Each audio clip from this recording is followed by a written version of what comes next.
천만 명이 영화를 보았다. 그렇게 많은 사람들이 왜 영화를 볼까요?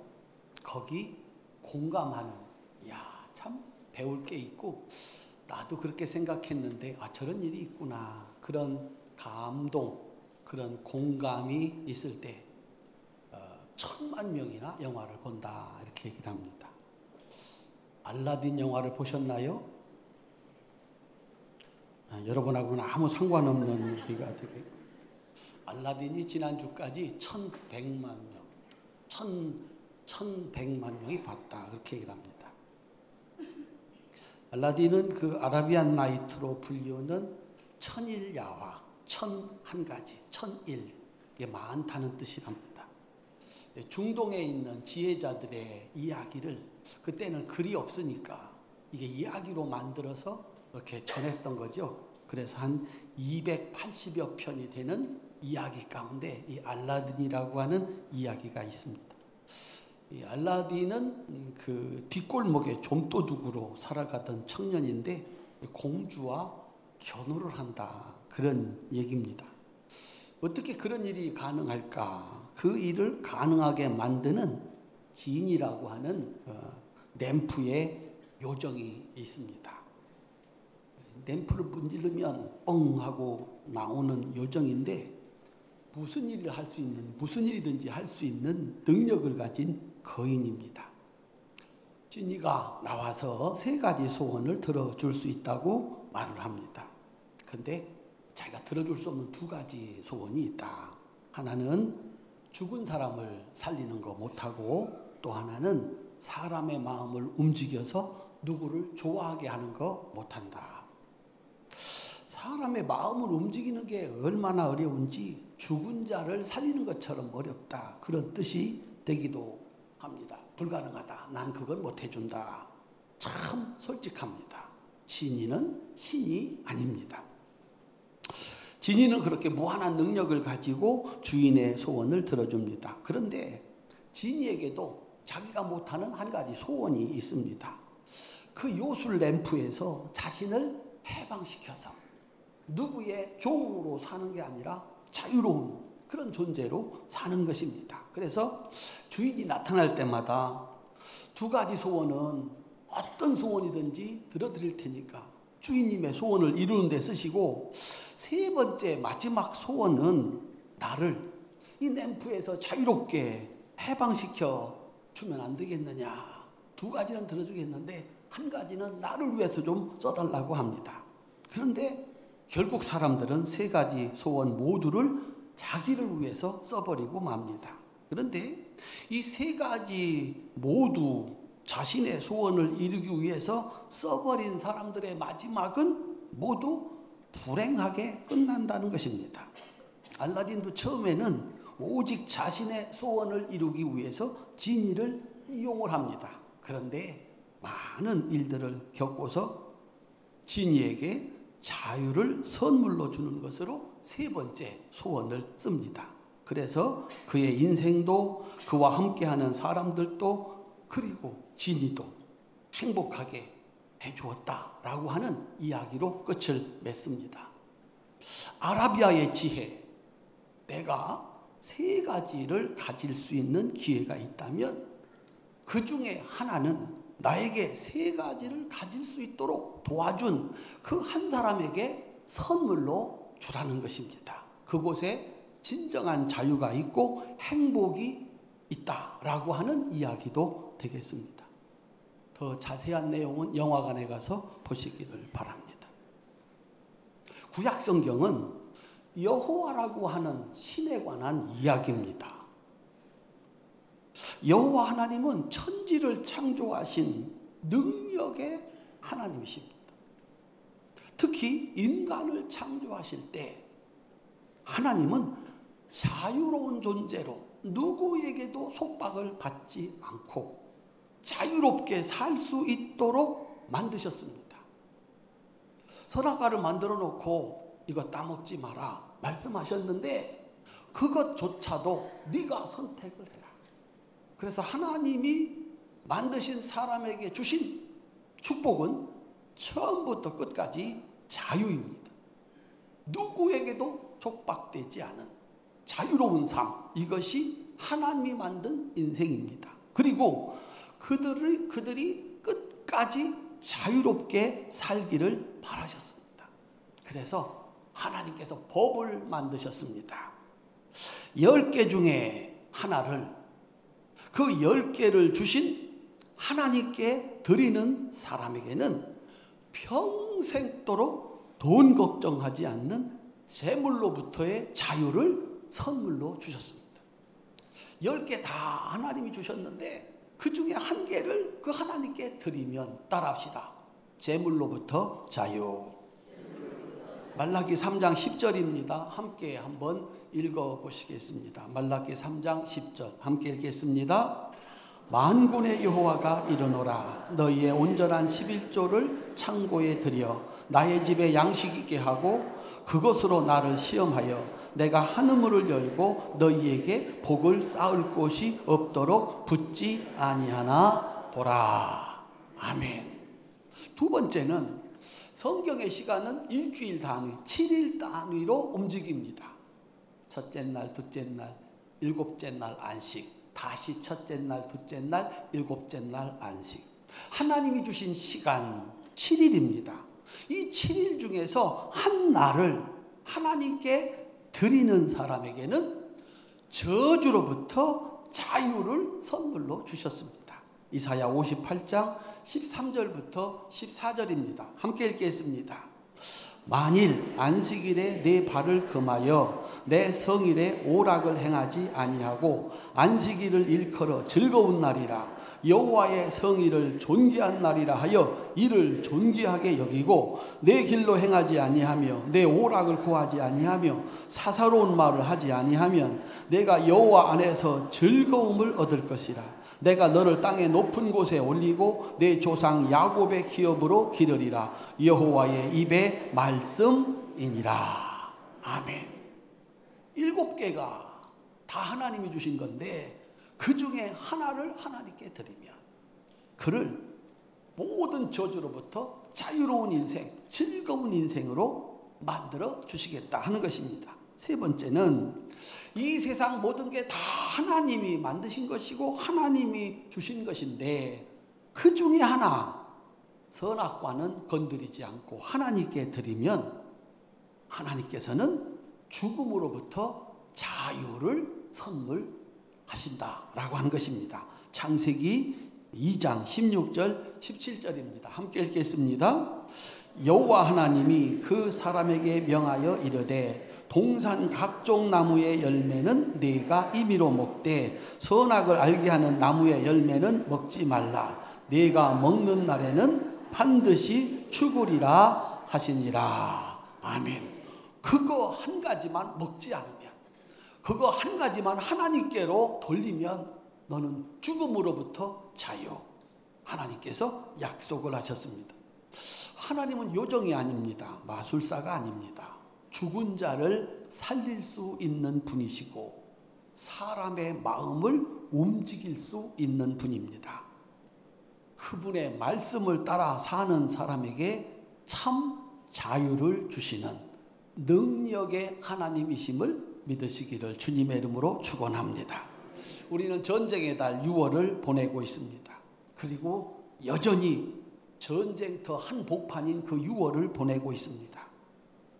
자유를 지키기 위해서, 빼앗긴 자유를 되찾기 위해서 목숨까지 바쳤던 6월을 보내면서 오늘은 우리가 지켜야 되는 자유, 내가 지켜야 되는 자유는 무엇인가 라고 하는 것을 다시 생각해 보게 됩니다. 자유, 무엇이 자유인가? 자유가 무엇인지부터 알아야 되겠습니다. 국어사전에 자유에 대한 정의는 이렇습니다. 남에게 구속을 받거나 무엇에 얽매이지 않고 자기 뜻을 따라 행동하는 것, 이걸 자유라고 정의를 내려놨습니다. 그래서 우리가 자유하면 떠오르는 것이 있는데 누구에게도 방해받지 않고 먹고 싶은 것 마음껏 먹고 가고 싶은 것 마음껏 가고 하고 싶은 것 마음껏 하고 하기 싫은 것 안 하고, 그런 상태를 우리는 자유라고 생각을 합니다. 사람들이 생각하는 행복한 삶. 누가 이걸 자유라고 했을까요? 우리가 아는 자유를 설명해낸 사람, 첫 번째로 설명해낸 사람이 있습니다. 이게 독일의 그 유명한 철학자 임마누엘 칸트입니다. 이 칸트에게 따라다니는 별명이 있었습니다. 걸어다니는 시계. 마을 사람들이 그가 마을을 지나가는 것을 보고 시계를 맞췄답니다. 그의 전기를 쓴 전기작가는 이렇게 기록해 놓았습니다. 그는 여름이나 겨울이나 매일 아침 정각 5시에 일어났다. 오후에 산책하는 것을 보고 이웃 사람들은 그때가 바로 오후 3시 30분이라는 것을 분명히 알 수 있었다. 그는 사계절 중 어느 때나 똑같은 산책로를 6번 아래 위로 걸었다. 칸트가 이렇게 지나갑니다. 몇 시입니까? 3시 30분. 그것을 한 번도 어긴 적이 없었다. 사람들이 볼 때 단 한순간도 자유롭지 못하게 딱 틀에 맞추어 산 철학자 칸트가 내린 자유라는 것은 무엇이었을까? 이렇게 엄격하게 자기 자신을 통제하고 산 사람이 이것이 자유다라고 설명을 했는데, 그것이 지금 우리가 이 세상에서 가장 좋은 정치 제도라고 인정하는 자유민주주의 정신의 시작이라는 데 의미가 있습니다. 칸트가 정리한 자유입니다. 세상에는 지켜야 될 법이 있습니다. 법을 어기는 순간 행동에 제재를 받습니다. 자유를 뺏깁니다. 때로는 감옥에 갑니다. 자유를 완전히 박탈당합니다. 그런데 법을 지키는 사람에게는 자유가 주어집니다. 누구도 그가 하는 일을 막지 않습니다. 법을 지키는 것이 곧 자유입니다.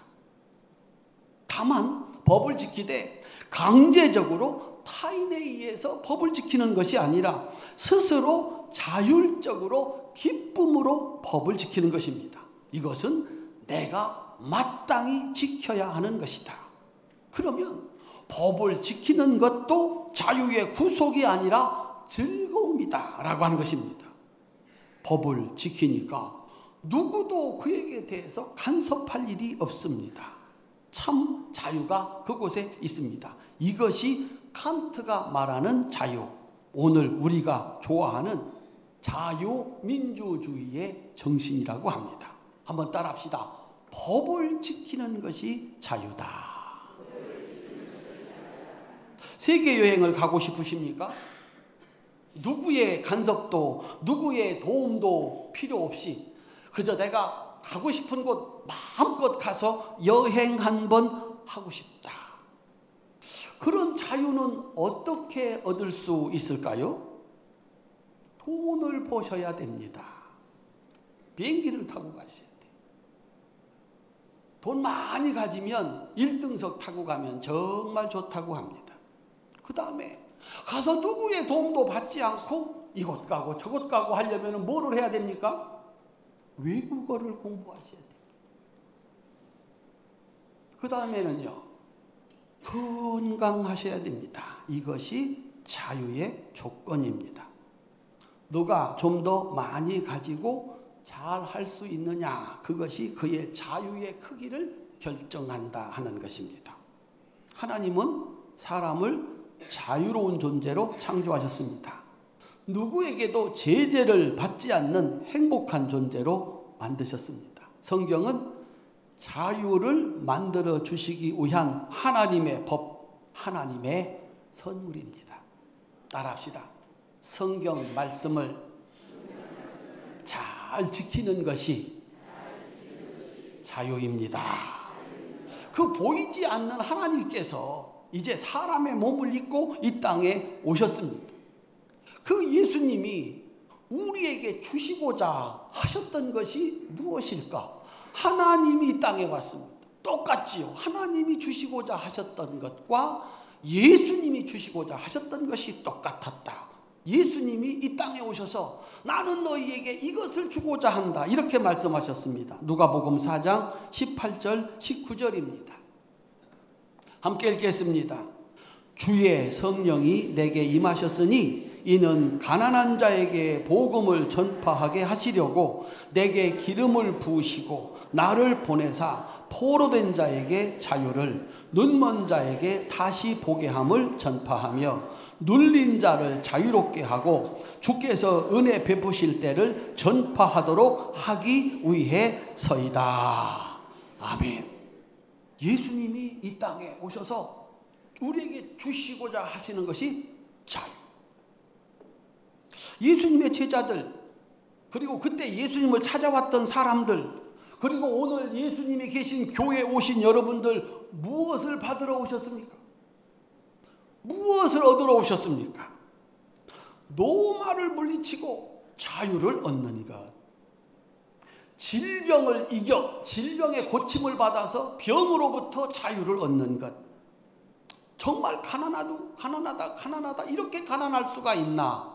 그런데 예수님께 가면 그 가난을 물리치고 부유하게 해주신다. 가난으로부터 자유. 세상에서는 해결할 수 없는 죄로부터의 자유. 온 마음을 짓누르는 근심과 걱정을 예수님이 물리쳐 주셔서 근심과 걱정으로부터 자유. 마지막에 지옥으로부터의 자유. 이것이 오늘까지 예수님 앞에 나온 이유가 아니겠느냐 하는 것입니다. 그래서 너희가 예수를 믿으면 참 자유를 얻으리라. 맞는 말일까요? 틀리는 말일까요? 예수 믿으면 참 자유를 얻으리라. 그러니까 우리가 믿는 것이고 우리가 가르치는 것입니다. 전하는 것입니다. 그런데 여기 하나가 빠졌습니다. 예수님이 친히 하신 말씀, 오늘 성경 본문입니다. 따라합시다. 진리를 알지니 진리가 너희를 자유케 하리라. 아멘. 우리가 예수님께 구하는 것이 육체의 자유, 물질로부터 자유, 물질의 풍요, 건강한 몸, 행복한 삶인가? 아니면 오직 진리를 알고 진리를 행하는 것인가? 따라합시다. 진리를 알면 진리가 너희를 자유케 하리라. 그러니까 우리가 구하는 것은 진리가 아니고 자유가 아니고 뭐여야 된다? 진리여야 된다. 진리를 알면 진리가 너희를 자유케 하리라. 그러면 진리가 뭔지를 알아야 되겠죠? 따라합시다. 진리가 무엇인가?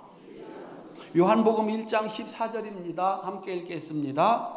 말씀이 육신이 되어 우리 가운데 거하심에 우리가 그 영광을 보니 아버지의 독생자의 영광이요 은혜와 진리가 충만하더라. 아멘. 요한복음 14장 6절입니다. 함께 읽겠습니다. 예수께서 가라사대 내가 곧 길이요 진리요 생명이니 나로 말미암지 않고는 아버지께로 올 자가 없느니라. 아멘. 진리가 무엇입니까? 저를 쳐다보지 말고 대답을 하셔야 돼요. 성경을 읽었지 않습니까? 진리가 무엇입니까? 진리가 예수님이다 라고 하는 거예요. 한번 따라합시다. 예수님이 진리입니다. 무슨 뜻일까요? 그분의 입에서 나오는 모든 말씀, 그분의 모든 행동이 진리다. 옳은 것이고 변하지 않는 것이고 그대로 되는 것이다. 진리라고 하는 것은 옳은 것입니다. 변하지 않는 것입니다. 그대로 하면 그대로 이루어지는 것입니다. 진리를 안다는 것이 무엇인가? 예수님이 진리라는 것을 아는 것이다. 예수님의 말씀이 진리라는 것을 아는 것이다. 예수님의 말씀은 그대로 이루어지는 하나님의 말씀이라는 것을 믿는 것이다. 그 말씀이 진리라는 사실을 믿고 그 말씀대로 행하는 것이다. 그게 진리를 안다는 뜻이요. 그래서 그의 말씀을 믿고 그의 말씀대로 행할 때 무엇이 주어진다고요? 자유가 주어진다. 세상에 진리가 있습니다. 변하지 않는 것, 영원히 변하지 않는 것을 진리라고 합니다. 물로 포도주를 만들 수 없습니다. 물은 물이고 포도주는 포도주입니다. 진리입니다. 나면서부터 소경으로 태어난 사람, 눈 다시 뜰 수 없습니다. 그게 진리입니다. 물고기 2마리, 보리떡 5개로 5,000명 먹일 수 없습니다. 그게 진리입니다. 말 한마디로 바람과 바다를 잔잔하게 할 수 없습니다. 그게 진리입니다. 변하지 않는 진리. 죽어서 썩어서 냄새나는 시체를 다시 살릴 수는 없습니다. 그게 진리입니다. 그런데 예수님의 말씀은 진리 위에 진리, 마지막 진리였습니다. 예수님을 하나님으로 믿고 그 말씀이 그대로 되는 말씀인 것을 믿어서 그 말씀을 지키는 사람들에게 그분의 말씀은 진리 그대로 되는 말씀이었습니다. 물이 포도주로 바뀌고 나면서부터 소경된 자의 눈이 떠지고 물고기 2마리, 보리떡 5개로 5,000명이 먹고 잠잠하라 라고 하시는 말씀 한마디가 바람도 바다도 잔잔하게 만드셨습니다. 죽어서 장사 지내서 4일이 지나 썩는 냄새 진동하는 나사로를 향하여 예수께서 말씀하셨습니다. 나사로야 나오너라. 나오겠습니까? 엄지손가락 펴시기 바랍니다. 예수님의 말씀은 진리입니다. 그대로 됩니다. 큰 소리로 아멘. 그것을 가르쳐 줬습니다. 그래서 그 말씀을 믿고 그 앞에 나와서 그 말씀대로 행하는 사람들에게는 세상에 없는 자유가, 그토록 바라는 자유가, 질병이 떠나가고 가난이 물러가고 근심과 걱정이 사라지고 죽은 자가 살아나는 역사가 일어났던 것입니다. 사랑하는 성도님들, 이 세상에 진리가 있습니다. 그런데 예수님은 마지막 진리 위에 진리, 그 말씀을 믿고 순종하는 그대로 이루어지는 진리이심을 믿으시기를 주님의 이름으로 축원합니다. 누구에게 이 자유가 주어질까? 한번 따라합시다. 자유를 선물합시다. 분당에 가면 유명한 교회가 있는데 아버지의 뒤를 이어서 아버지가 갑자기 돌아가시는 바람에 교회를 맡았습니다. 이 목사님이 소원이 있었어요. 3,000명만 모이면 좋겠다. 3,000명만 모이면 얼마나 자유로울까? 하고 싶은 거 다 하고 선교도 하고 교육도 하고 내가 꿈꾸었던 목회를 마음껏 할 수 있을 텐데 하나님께 기도했습니다. 3,000명 신자 주십시오. 이야, 하나님이 그 기도를 들어주셨는지 1년 만에 3,000명이 됐습니다. 그런데 3,000명이 딱 모이니까 5,000명 모이는 교회가 얼마나 많은지, 3,000명은 숫자도 아니에요. 그래가지고 다시 하나님께 기도했습니다. 5,000명은 가져야 마음대로 할 수가 있겠습니다. 하나님이 또 기도를 들어주셨는지 5,000명이 됐어요. 얼마나 좋았을까요? 그런데 5,000명이 되고 보니까 1만 명 모이는 교회가 수두룩한 거예요. 5,000명은 신자도 아닌 거예요. 조금도 행복하지 아니하고 오히려 그 마음에는 더 크고 더 많이 이렇게 소원을 갖게 되더라는 거죠. 그에게는 자유도 없고 행복도 없었답니다. 그래서 1년 반 동안 설교를 못할 정도로 몸이 종합병동이 되었다라고 본인이 얘기를 하는 거예요. 사랑하는 성도님들, 내 목표가 뭐냐? 내 소원이 무엇이냐? 무엇이나 마음대로 살 수 있는 삶의 자유가 나의 소원인가? 아니면 진리이신 예수님을 믿고 그 말씀을 따라서 그 말씀을 지키면서 사는 것이 나의 소원인가? 따라합시다. 예수님 없는 곳에 자유는 없습니다. 예수님 믿고 말씀대로 사는 곳에 자유가 있습니다. 아멘. 여러분들의 삶의 목표는 뭡니까? 가난 물러가게 하셔서 돈으로부터 자유, 질병 물러가게 하셔서 고통으로부터 자유, 그걸 원하십니까? 그런데 거기 자유가 없더라는 거예요. 예수님을 믿고 그 말씀을 따라 사는 것이 내 삶의 소원이고 목표예요.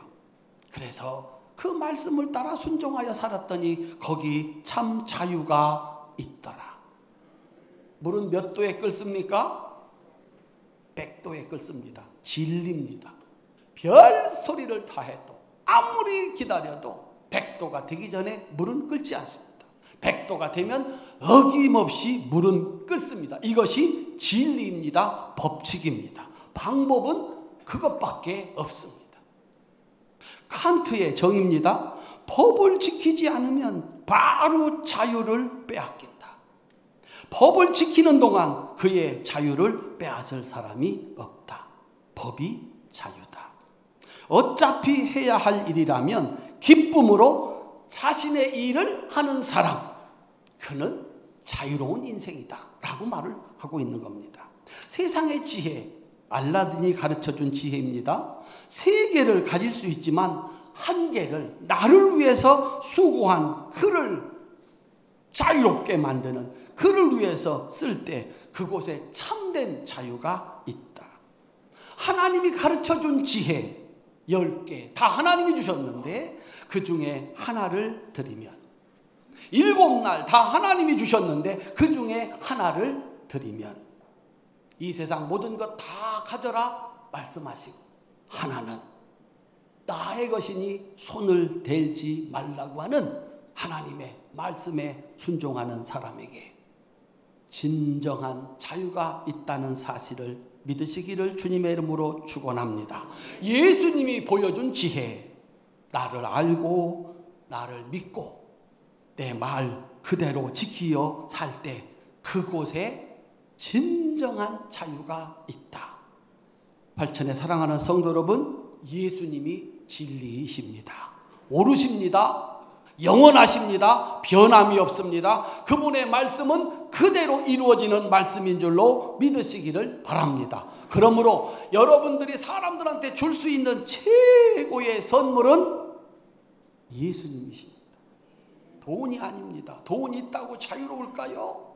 건강한 몸이 선물일까요? 글쎄요. 그런데요, 예수님 믿고 그 말씀대로 사는 삶을 선물하면 그는 하나님이 주시는 참 자유를 누리면서 살게 되는 줄로 믿으시기를 바랍니다.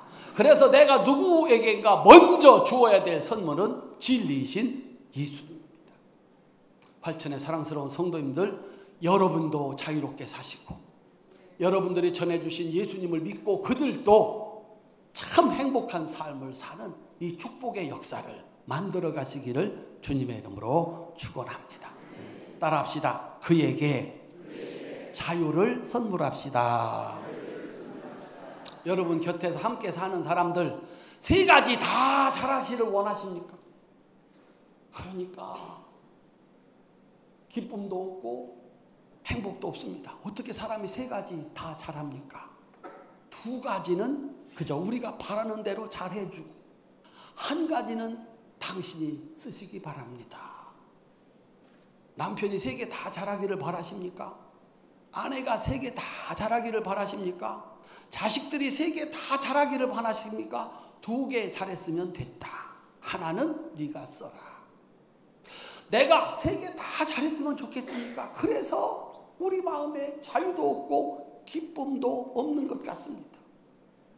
2가지만 잘해도. 손 한번 올리시기 바랍니다. 잘했어. 충분해.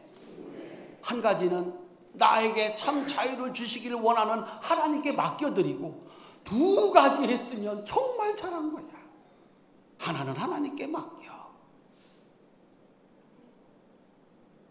최고의 선물, 지혜의 꽃 하나님이신 예수님, 진리이신 예수님을 믿고 말씀대로 살게 한다면 그곳에는 참 자유와 행복이 있습니다. 한번 따라합시다. 여호와는 나의 목자시니 내게 부족함이 없으리로다. 아멘. 하나님 잘 믿고 사는 사람, 그분이 정한 법 말씀 따라 사는 사람, 예수님 잘 믿고 그분이 말씀하신 그 말씀을 따라 사는 사람, 부족함이 없는 행복한 인생, 자유로운 인생 살게 될 줄로 믿으시기를 주님의 이름으로 축원합니다. 여러분 자신에게도 자유를 좀 선물하시고, 여러분과 함께 살아가는 사람 두 가지만 잘하거들랑 한 가지는 네가 마음껏 써라. 그래서 여러분도 행복하고 여러분과 함께 사는 그들도 행복한 복된 역사가 있으시기를 주님의 이름으로 축원합니다.